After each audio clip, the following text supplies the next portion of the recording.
खुलुमबाय स्टुडियोआव बयखौबो बरायबाय एमसिएलए मन्टु बर'आ कक्लाबारि फार्म थांनाय लामायाव गोदानै आरसिसि दालां बेखेवदों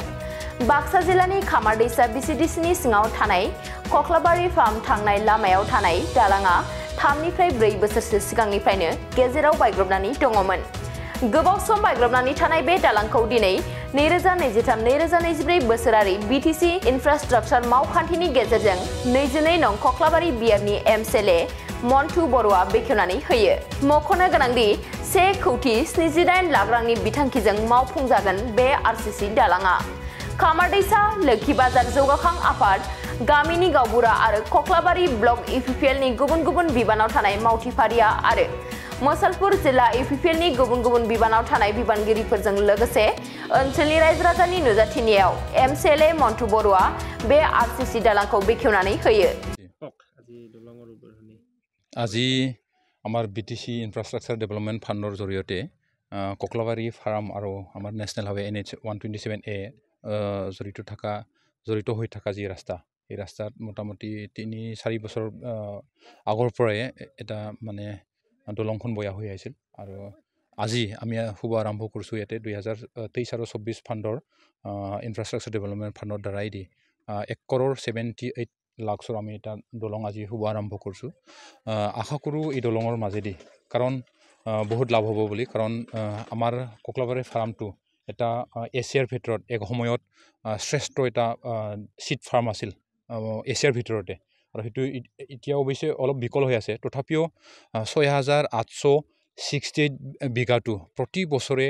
ৰাইজক যেহেতু চৰকাৰে লিষ্টত দিয়া যায় 6,800 বিঘা খেতি কৰাৰ কাৰণে ৰাইজৰ যিখিনি সহায় সহযোগ হেতু ই ৰাস্তাইদি আহা যাহ কৰা আছিল যেহেতু হেতু আমাৰ কাৰণে বহুত যথেষ্ট ভাল হ'ব বুলি মই ভাবো আশা কৰো আগন্তুক দিনত এই ইয়াৰ দ্বাৰাইদি এই দলংটো হল যেহেতু বিকল হৈ থকা যি কক্লাবাৰী ফাৰ্ম হেতু বিটিসি চৰকাৰৰ তৰফৰ পৰা ভালদৰে হ'ব বুলি মই আশা কৰিছো আৰু ৰাইজৰ সহায় সহযোগ হ'ব বুলি ভাবি আছো সমাগত বিটিসি নিৰ্বাচন কেনেদৰে টঙালি বান্ধিছে আপোনালোকে নিৰ্বাচনটো আহে যাই থাকে কিন্তু আমি নিৰ্বাচন হিচাপে